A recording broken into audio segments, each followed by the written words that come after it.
그러면 이제 이게 되게 어려운데 네. 이게 다주택자라고 해도 뭐 비규제 지역에 뭐 대출이 나온다고 해도 이 DSR 때문에 다 걸리는 거고. 아 그렇죠. 그렇죠. 예. 결국에는 DSR이 전국을 다 이렇게 덮고 있는 건데. 네. 그러면 이제 이렇게 생각하시더라고요. 그러면 서울에 10억짜리 사면 DSR이 40%니까 네. 아까 LTV 50까지 나온다고 그랬고 맥스 네. 5억인데 5억 받을 수 있는 거예요? 하는데 사실은 DSR로 그냥 깎인다 이거지. 그렇죠. 그쵸? 예. 예. 근데 이게 놀라운 게 또 네.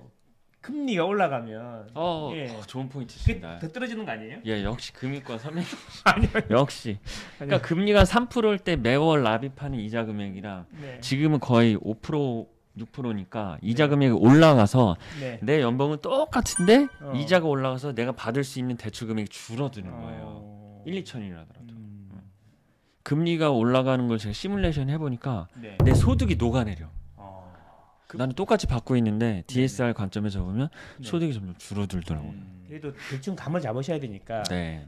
대략 연봉이 이 정도면 얼마 정도 나온다. 자, 그러면 그렇게 통밥으로 계산할 수 있는 그쵸? 거 먼저 신용대출로 기준을 했을 때 지금 신용대출이 연봉만큼은 대부분 다 나와요. 네. 대출이 아무것도 없다고 했을 때 그 연봉이 5천인 사람이 있고 8천인 사람이 있으면 신용대출을 그 한도까지 다 받았다. 연봉까지. 그러면 그분의 DSR은 계산할 필요도 없이 25%예요. DSR 40 중에서 내가 25를 쓴 거야. 아, 25를 쓴 거야 이미. 내 연봉만큼 신용대출, 마통이건 일반 대출을 받아놨으면 40 중에 25를 채운 거예요. 그럼 이 사람은 15%만큼 추가 대출을 받을 수 있는 거예요. 그거를 뭐 신용대출로 채우건 주담대로 채우거나 할 수 있는 거죠. 요새는 시중은행이 연봉의 2배까지 대출을 해준다고 광고를 해요. 네. 예. 그러면 2배까지 받을 수 있느냐? 못 받아요. 왜? DSR 때문에. 연봉의 2배까지 가면 DSR 40이 넘어요. 40% 후반 나와서 만약에 어떤 사람이 신용대출이 전혀 없는데 연봉을 초과해서 DSR 40까지 채우고 싶어. 네. 그러면 연소득의 한 1.7배 정도가 최대 한도. 신용대출. 그 옛날에 내가 뭐 2% 후반에 마통을 개설했는데 네. 몇 년 지나니까 지금 이제 7% 8%가. 예, 맞아요. 그러면은 사실 현실적으로 뭐 집을 사시려면 마통을 없애는 게 좋겠네요. 그렇죠. 왜냐면 마통이 DSR을 잔뜩 차지하고 있으니까 집 살 때 주담대 받을 때 한도가 몇천 1억씩 떨어지니까 그 받아놓은 신용대출을 상환해놔야 되죠. 그러니까 마통은 마이너스만 메꾼다고 상환되는 게 아니라 마이너스를 해지를 해야 돼요. 해지를 해야 돼. 안 써도 DSR 잡아먹고 있어요. 마통은. 예를 들어 우리가 부부 합산으로 보는 거예요? 개인으로 보는 거예요? DSR은 부부 합산 가능합니다. 합산 가능합니다. 소득이 따라오면은 제 와이프의 소득이 따라오면 와이프가 갖고 있는 채무도 부채도 같이 와요. 그래서 유불리를 좀 따져봐야 돼요. 와이프가 부채가 하나도 없는데 소득이 있어. 그러면 당연히 합산해야 되는데 나보다 부채가 많아 와이프가. 그러면 합산하면 안 되겠죠. 더 불리해지니까. 그래서 둘이 합산 소득이 예를 들어 8천이다. 8천이다. 그러면 DSR 40%다. 그럼 대략 얼마 정도? 좋은 포인트신데요. 그거랑 연결되어서 생애 최초 그 80% 말씀을 좀 드리면은 네네. 생애 최초 80%가 이제 집값의 80%까지 대출을 받을 수 있는 거예요. 굉장히 파격적이거든요. 네네. 지금 현재 무주택자는 40%가 맥스인데 서울이나 전국 어딜 사도 LTV 80만큼 대출을 해주는 거란 말이에요. 네. 예. 처음으로 집에 등기를 칠 때. 네. 근데 대출의 상한이 6억으로 막아놨어요. 그러니까 네네. 20억짜리 집 살 때 80%면 16억이 아니라 6억만 받을 수 있는 거예요. 네. 그럼 이 6억을 받기 위해서 만족해야 되는 소득 구간이 있을 거 아니에요. DSR 40을 채우려면. 네네. 그게 연봉이 한 8,500 정도예요. 그래서 부부 합산으로 연봉이 8,500이다. 그러면은 최대로 연끌할 수 있는 모기지는 한 6억 선인 거예요. 6억을 받으면 80% 받으니까 68, 48, 4억 8천까지 맥스로 나오고 7억 5천 딱 하니까 네. 6억까지 딱 나오는 거예요. 그렇죠. 7억 5천. 그래서 그게 왜 6억인지 저도 생각을 해봤는데 좀 배경을 읽어보니까 그 서울 수도권 아파트 중위 가격이 한 7, 8억 선인 것 같아요. 8, 9억. 8, 9억 선. 그러면 이제 그 정책 위반한 사람들도 그 중산층 부부가 수도권에 집 마련하려면 대출 얼마큼 해줘야 돼? 그럼 평균 가격이 얼마요? 그러면 9억 됩니다. 그러면 대출 한 6억 정도 하면 되겠네. 80%뭐 그런 배경으로 해서 나온 것 같아요. 중위 가격이 그 정도 선이어서. 서울은 뭐 10억 막 이러니까 네. 근데 이제 수도권 기준으로 보면 중위 가격을 했다. 맞아요. 생애 최초 네, 생애 최초. 최초가 80, 있고 예, 80 80%. 있고 그다음에 두 개가 더 있잖아요. 두 개가 더 있는데 이제 큰 그림이 시중은행에서만 하는 생애 최초 LTV 80이 있고 또 하나는 정책 모기지라고 그래서 우리가 알고 있는 주택금융공사 공사기관이 있어요. 거기서 하는 상품 보금자리랑 디딤돌이 있죠. 네. 보금자리.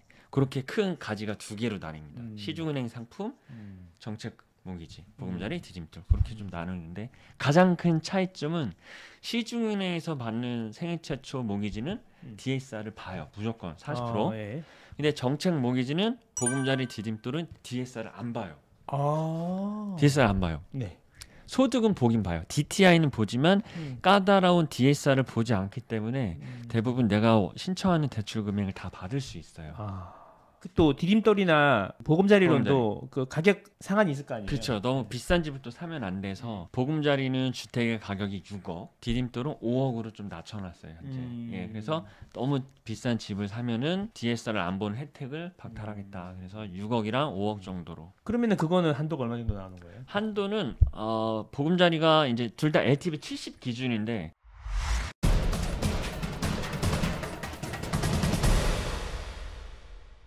디딤돌은 대출 상한이 2억 5천, 보금자리는 3억 2천. 보금자리 기준 6억짜리 집을 살 때는 3억 2천밖에 안 나오니까 네네. 사실 시중은행의 생애 최초 LTV 80에 비하면 적게 나와요. 그러네. 그래서 보금자리 디딤돌 준비하시는 분들 보면은 집값이 그렇게 높지 않은 분들 하시는 분들도 계시고 또 DSR을 안 보기 때문에 내가 보금자리 대출 받기 전에 연끌이 가능해요. 신용대출을 최대한 받아놓고 신혼부부들 같은 분 보금자리를 또 받으면은 DSR 안 보니까 이게 가능하거든요. 연끌 플랜이. 그래서 내 돈이 좀 적게 들어가는 게 있죠. 그래서 지방에 계신 분들은 보금자리 디딤돌 많이 쓰시고 그래요. 서울은 힘들죠. 사실 가격대가 그래서. 그러면 이제 보금자리 디딤돌은 상대적으로 되게 안 좋아 보이잖아요. 그래서 이 개정 작업을 하고 있어요. 지난 8월달 규제 풀어줄 때 보금자리 디딤돌도 개정하겠다라고 나왔기 때문에 그게 4분기로 예정돼 있어서 아마 보금자리의 상한인 6억도 현실적으로 증액을 하고 대출 금액도 올려주지 않을까 싶어요. 문제는 금리가 자꾸 올라간다는 문제잖아요. 그렇죠. 그게 어떻게 대비를 해야 돼요? 상품들이 고정금리가 다 되나요? 예, 보금자리랑 디딤돌 장점 중 하나는 또 장기 고정금리이기 때문에 지금 보금자리는 홈페이지 공사 홈페이지 들어가 보시면 4% 초반 4.2, 4.3 이렇게 돼 있어요. 고정금리로? 예, 고정금리로 장기. 그리고 디딤돌은 내가 신혼부부와 이제 저소득 가정에 따라서 차별이 있지만 2%대도 가능하기 때문에 모든 감면 혜택을 다 받으면 고정금리가. 예. 2%대.